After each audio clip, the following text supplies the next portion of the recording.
Olá, meus amigos, o meu nome é Roberto Falcão, eu sou professor de língua portuguesa e morador de Olinda, patrimônio histórico mundial. É um privilégio morar numa cidade monumento e a gente hoje vai conversar sobre uma das coisas que mais tem caído em vestibulares, que são as relações entre artes visuais, artes literárias, em outras palavras, vamos falar um pouquinho sobre arquitetura. Atrás aqui da gente está a Igreja do Carmo, e ela é uma arquitetura muito curiosa, porque tem motivações ecléticas, elementos clássicos, elementos barrocos que se combinam, construindo uma história da própria trajetória olindense. Vamos olhar um pouquinho para a igreja. Primeiro, amigos, entendam que toda vez que você falar em alguma coisa clássica, você está falando de algo que busca a perfeição. A ideia de classicismo era a busca da eternidade, da perenidade. Lembre-se, clássico tem a ver com Grécia e Roma era considerada a cidade eterna. Assim, as construções eram feitas para durar para sempre. O Coliseu continua em pé e continua lindo e imponente. Uma das coisas que eles mais usavam nessa tentativa de construir para sempre eram colunas.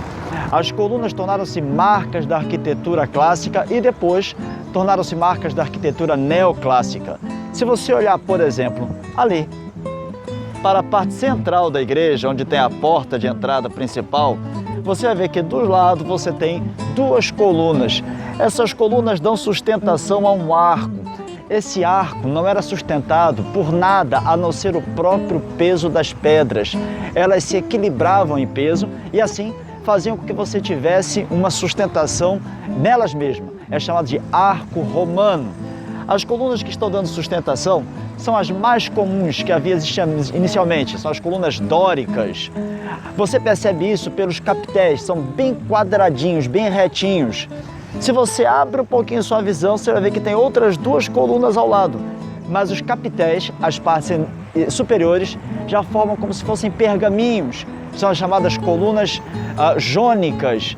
E ainda vão aparecer depois outras que formam como se fossem cachos, como se fossem árvores, folhas de palmeira, que chamam de colunas coríntias, nascidas naturalmente a coluna dórica na Dória, na Jônica na Jônia e as coríntias em Corinto. Bom, se você tirar os olhos dessa estrutura que parece, portanto, tipicamente clássica, feita para a eternidade, e olhar lá para cima, você percebe que lá em cima você percebe umas volutas, há umas curvas. Essas curvas já mostram o universo dinâmico do século XVII. O Barroco, século XVII, 1600, foi um período de profundas transformações. No cenário religioso havia a reforma protestante e a contra-reforma. No cenário político aconteceu uma série de mudanças, inclusive a União Ibérica, que afetou diretamente o Brasil, que na época era colônia de Portugal. No cenário econômico, o apogeu e depois o começo lento do declínio da cana-de-açúcar. No cenário científico, a prova de que era a Terra que girava em torno do Sol e não o Sol em torno da Terra por Galileu. E tudo isso criava uma sensação de dinamismo. A vida tornava-se efêmera, passageira, transitória. E a arquitetura vai começar, portanto, a ter uma característica marcada pelas curvas. Ela deixa de ter esse aspecto eterno e linear para ter um aspecto curvilíneo, que é o que você percebe naquelas volutas lá em cima. Além disso, uma curiosidade. Se você der uma olhadinha para Nossa Senhora, que está ali logo na entrada, logo em cima da porta central, você vai perceber que acima dela há como se fosse uma concha. Isso é típico do barroco praieiro, que é uma das manifestações mais comuns da colonização ibérica nas Américas. Meus amigos, nós estamos agora na frente da igreja de Nosso Senhor do Bonfim. Ela está interditada já faz bastante tempo, mas eu trouxe vocês aqui porque essa é a melhor igreja para se perceber o estilo neogótico. Na verdade, o estilo gótico ele é característico da Idade Média e ele é marcado por uma visão teocêntrica, em que Deus era centro da moral, era centro do comportamento. Por isso mesmo, ela é toda apontada para cima. As torres elas são pináculos voltados para os céus, como se fossem cones. Se você observar, a torre dessa igreja é exatamente assim. Ela forma uma espécie de um cone apontado em direção ao céu. Além disso, é possível perceber também que existe uma estrutura nas portas que a gente chama de estrutura ogival, como se fossem ogivas também apontando para cima. Isso acontece em várias casas daqui de Olinda, sobretudo nas imediações da Igreja de Nosso Senhor do Bonfim. Dessa maneira, o que se percebe é que o maior patrimônio de Olinda é a sua diversidade.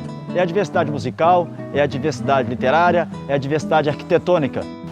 Meus amigos, eu espero que vocês tenham gostado do nosso mini passeio pedagógico. Na verdade, esse é um projeto que a gente já desenvolve aqui em Olinda há alguns anos. Eu trago com meus alunos para que eles vejam todo esse cabedal de informações que existem. Na verdade, há muitos outros monumentos fantásticos. A Catedral da Sé, o Mosteiro de São Bento, o Convento de Santo Antônio.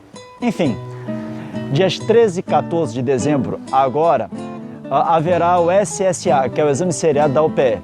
Não deixem de lembrar essas coisas que nós conversamos hoje e dê uma olhadinha lá. Trovadorismo, classicismo, barroco, são matérias que caem nesse exame. A todos vocês, muito boa prova e venham curtir a nossa cidade.